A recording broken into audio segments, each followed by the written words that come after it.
Hey everyone, welcome back to the channel. So today we have another shop talk video, and today we're going to be talking about a customer experience that they had with their vehicle, taking it to multiple shops and never actually resolving the issue. And this guy was about to give up, but he figured let us give it a go here at my shop.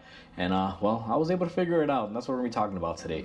So like always, if you haven't subscribed to the channel, hit the subscribe button down below. Definitely smash the like button because it helps the channel out. With that said, let's go and get started on today's video. So right next to me, I have a intermediate steering shaft from a 2009 Toyota Camry. And let's just say this customer went through quite a journey to get to this stage to finally get his car fixed and resolved correctly due to a issue that he had. So the backstory on this car is that it's a 09 Toyota Camry, 2.4 liter if I'm not mistaken. And it had around almost 300,000 miles on it. So the car had a lot of miles. Now, this vehicle had been with the same owner for about 8 years. He put most of those miles on there. He told me he bought the car with like 50,000 miles on it. And he's always maintained it. He's always taken good care of it. But within a past year and a half, started making this little knocking noise whenever you would move the wheel. And it was kind of bugging him. And since the car was older, he figured it needed a refresh. So he took it to a shop. They looked it over and they told him that he just basically needed to redo the front end. Now, I can kind of agree with the motto that if your car has a bunch of miles and you're able to do it, go ahead and replace, components in groups, I guess you could call it. Meaning, if you have a car that's, let's say, like this one, a 09, it has 300,000 miles on it, you've never really replaced any of the suspension components, and you're dealing with a scenario where you want to keep the car longer on the road, it's not a bad idea to do what I call a mini rebuild, where let's say you redo the front end and freshen everything up, or the rear end, or whatever the case might be. So he went to the shop and they kind of, I don't know if they looked at it or they just kind of went with that mentality and said, hey, you know what, just refresh the front end. Or if maybe they checked it and he did need this work, I can't say because the car wasn't brought in and I wasn't aware at this time because he wasn't my customer. But they told him he needed lower control arms, struts, and the sway bar links with the bushings. So they did a rebuild. That's basically everything in the front end on both sides. So he went ahead and did that. They aligned the car and the vehicle still had the noise.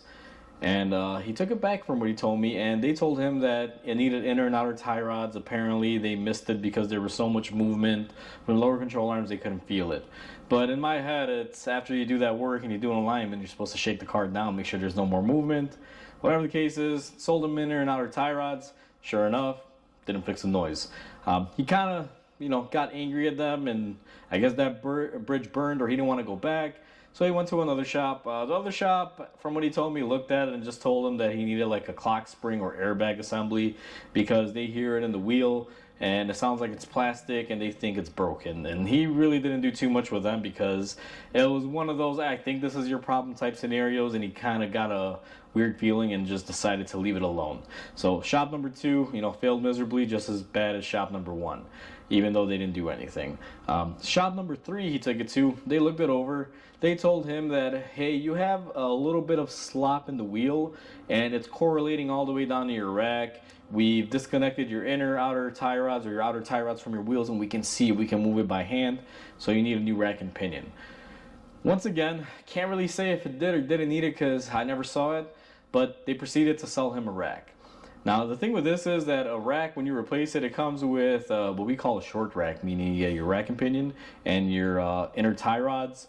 So he kind of wasted money doing the inner tie rods with the first shop and then, paying for those parts because he was going to get new ones. The only benefit that he got is that he has newer tie rods for the outer. But either way, they did that, put it together, aligned the car, and sure enough, he had the same issue. And then he was told, hey, we can't do anything for you. I mean, that's pretty much everything else. You just got to live with it. They also told him, probably just guessing, maybe the airbag or steering wheel or something like that. So after that, he spent quite a bit of money on it. We're at 4 shops in. He kind of gave up on it and told me he was just driving it for a little while. And then the car started to vibrate. He took it into another shop for an opinion, and they did motor mounts on the car and, got it fixed. And I think he drove this car that way for a while. And that 5th shop they did the motor mounts on, it told them that, if the motor mounts and transmission mounts are misaligned, that could cause a noise because the whole front end is shifted. It's a bunch of BS. But 5 shops in, no one was able to take care of him. So I think a couple months after he got those motor mounts done, he had an issue where the car was vibrating. Now, not to make this a motor mount story, if you buy your motor mounts from most auto parts stores and you want the most comfortable ride and let's say no vibrations in your cabin, probably don't buy the cheap motor mounts or your auto parts store mounts. Get the originals, because I've experienced nothing but vibrations and issues with cars they have aftermarket motor mounts, non-original. So he brought it to me and he's like, hey, can you check it out? I got these two issues. I lifted the car up in the air, and on the motor mounts issue, I just kind of inspected them. I saw they were kind of new. What the giveaway for me was that on the right side of the car, the motor mount was liquid filled, and I saw a little bit of liquid, I guess, had leaked out. And I see some hydraulic oil. Most motor mounts will have like some sort of fluid in them.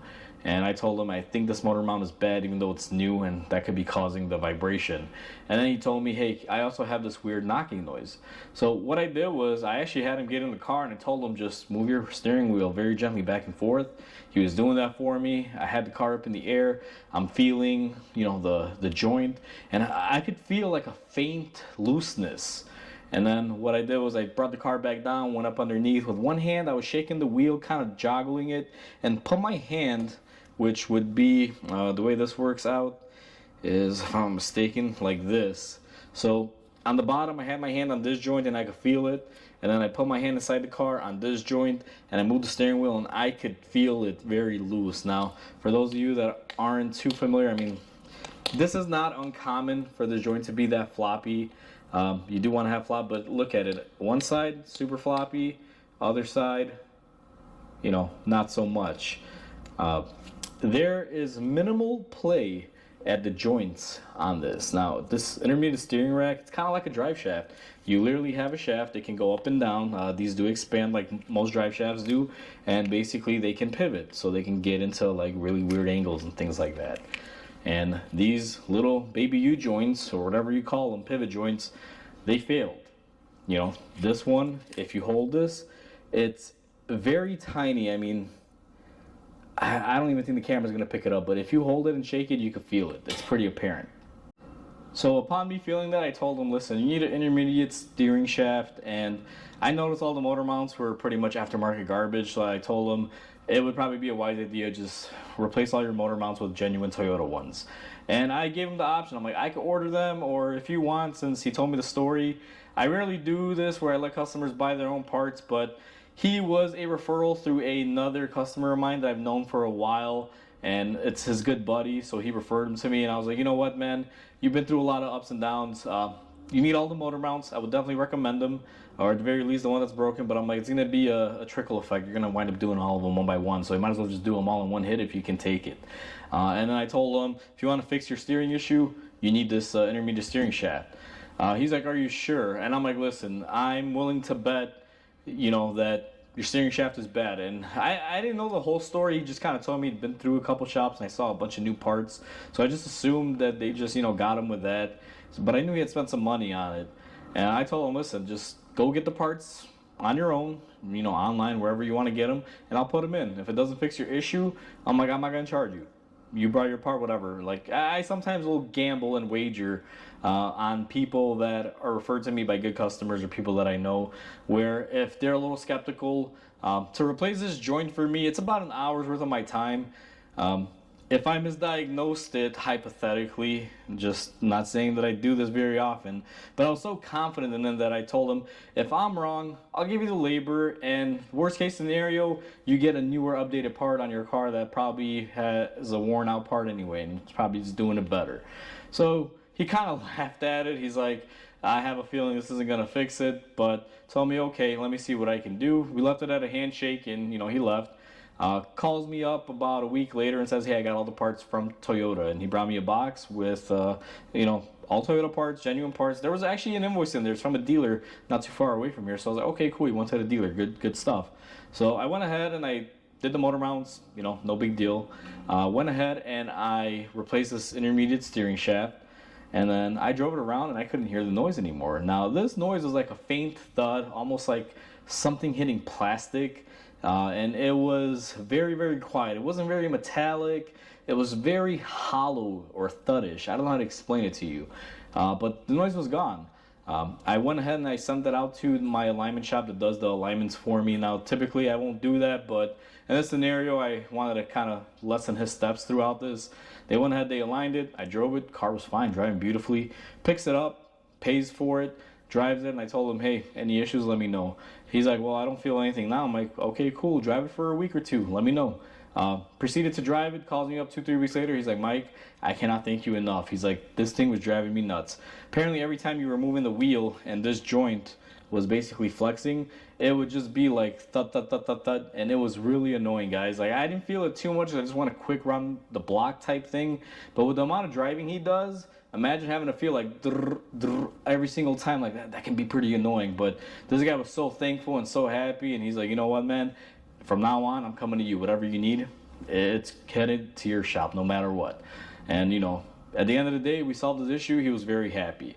So this is a common thing that I always try to stress out enough to people.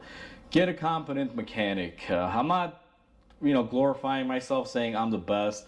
I've made mistakes in the past and I've misdiagnosed before, don't get me wrong. But to blatantly cause this customer to spend thousands of dollars, now I'm a little on the fence because he probably did need most of this stuff, possibly. Can't really say because I wasn't there.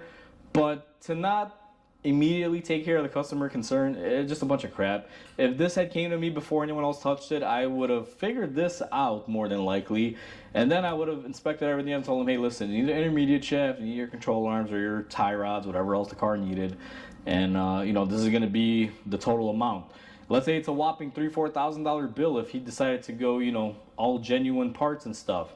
At least he'll know up front what he's going to invest instead of $2,000 here, $500 there, or $1,000 there, $200-$300 here, and so on. You know, doing that can make you very skeptical, because if you just spend about $3,000-$4,000 on your car, and then another mechanic says, "Hey, you got to put another $1,000 into it," you might be like, "What am I doing?" And I completely understood where he was coming from. But at the end of the day, we took care of him. We did a proper diagnostic on it, or diagnosis, whatever you prefer to call it.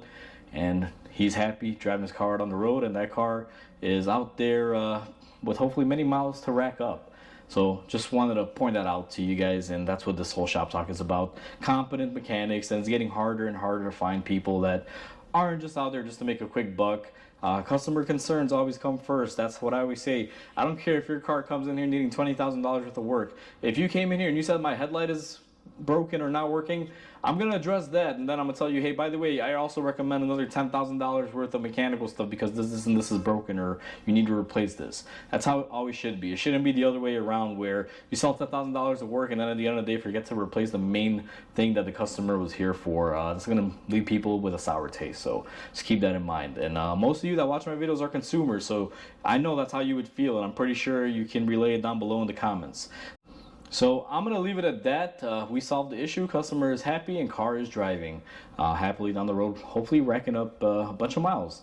So with everything, like always, comment, like, and subscribe because it definitely helps the channel grow. And if you really want to help this channel excel, guys, I've recently started doing membership perks. There's 2 different levels you can join in at, either $4.99 a month or $9.99 a month, and it helps the channel out. The ad revenue is great, and it does help, you know, just kind of keep things going. But if we can get a little bit more revenue out of this channel, I anticipate to try to do more cool things, like maybe a project, possibly more tool reviews, because anything that we do here I fund out of my pocket. So if you want to help the channel grow and do more content and more greater things, check that out if you're able to. I'm not saying you should, only if you're able to do so. So like always, have a wonderful day, everyone, and I'll catch you on the next video.